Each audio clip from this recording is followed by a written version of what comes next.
Valerie by Amy Winehouse.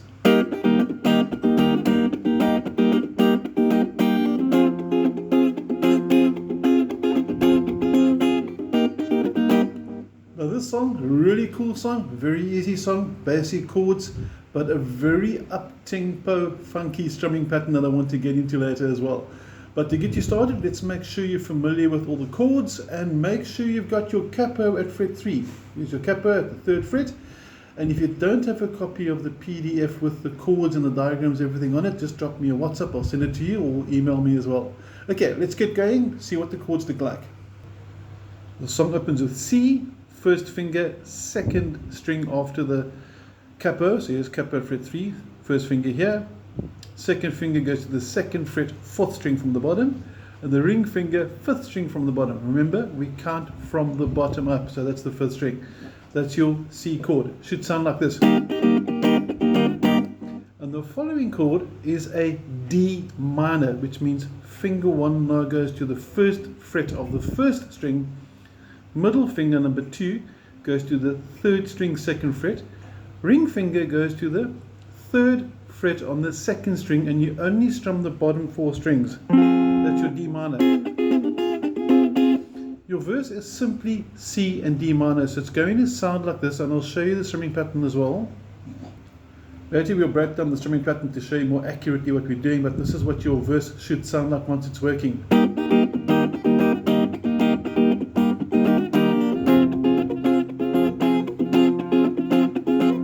You'll notice my pinky is busy grooving along quite quickly there. I'll show you later what I'm doing when we get to the strumming.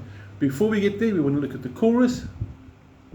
And the chorus starts off with an F chord, which is first finger flat across the first 2 strings, strings 1 and 2 in the 1st fret. Your finger 2 goes to the 3rd string, 1, 2, 3 on the 2nd fret, and ring finger 3rd fret, 4th string, and again only the bottom 4 strings must be strummed. And then E minor, really easy, I'm sure you know this one. Fingers 1 and 2 on strings 5 and 4 in the 2nd fret, and some guitarists do prefer using 2 and 3. I'm not that fussy with the E minor, and all the strings are fine. Later is going to be a G as well, when she says, won't you come on over, stop making a fool, and that's going to be your G.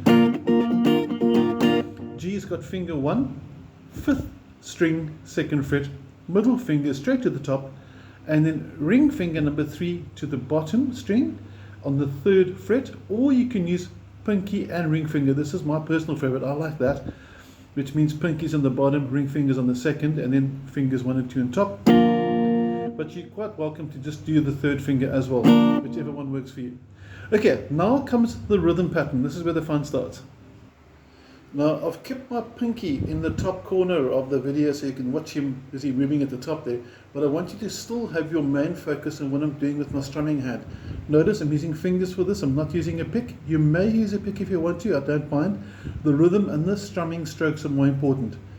Now we're going to have something that sounds like this, slow motion.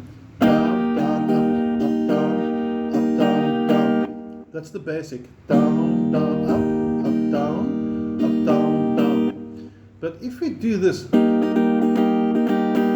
something is sort of missing, and that something that's missing is that silent pause. Listen to the difference.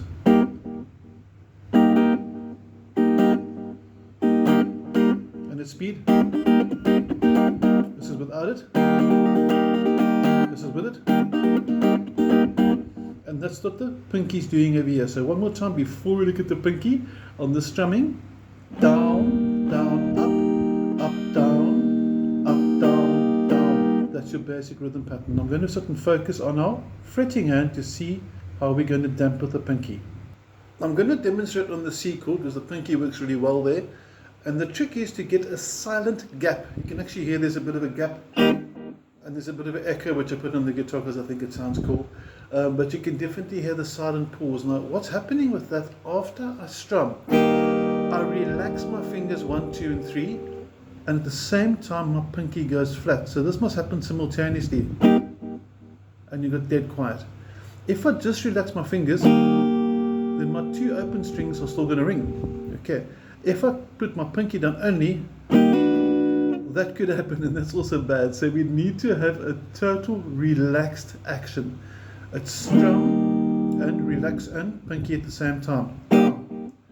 After that, we're going to have another quick down up. So it's down, down, up. Notice the pinky grooving there, followed by another up, down, and then down, down, up, down. We got that together, and then we're going to finish off with up, down, down. So your punctuation as a result of the pinky coming flat is what's important. Then I try and get a different angle that you can maybe see the pinky a bit better. Perhaps you can see a bit better from this angle if you have what the pinky is doing.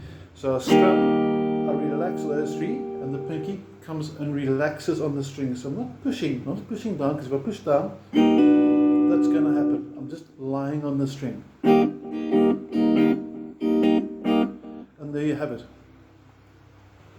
For the D minor chord, same with the pinky. But it's very, very important not to strum the top two strings. If I do like I'm going to now, it's going to sound really bad. Watch this. Those strings over there, my pinky can't get that high. Check that.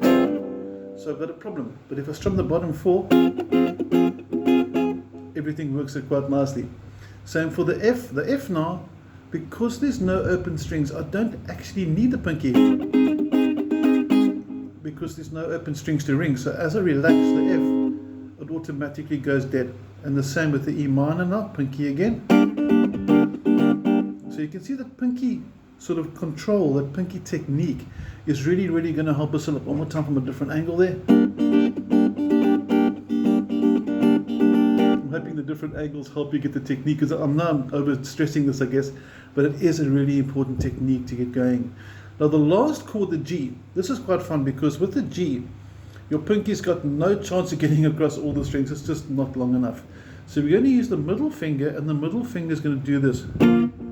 And you can see what I'm doing, slow motion there. Put my pinky down, so I'm going to play a G the way I like to. You can see I've got my third and fourth finger at the bottom, but you don't have to do that. That's fine. But either ways, watch that middle finger. As I strum, I relax.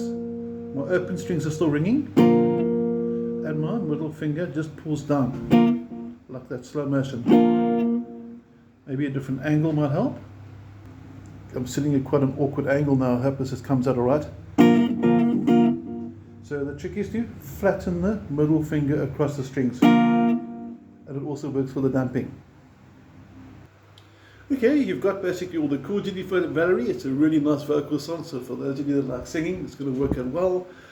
We've gone through the techniques. We've explained why the pinky technique is so important. It is a tricky technique, so if you don't get it the first few attempts, don't be despondent. Give it your best. It will come right, promise. And if it's still not working for you, take a video of what you're doing and send it to me, so I can maybe have a look at your technique, and maybe I can help you. Maybe it's just a small thing like your positioning of your hand, your thumbs to higher level, something very easy to change. So by all means, feel free to communicate. Let me know if I can help you. Otherwise, enjoy Valerie.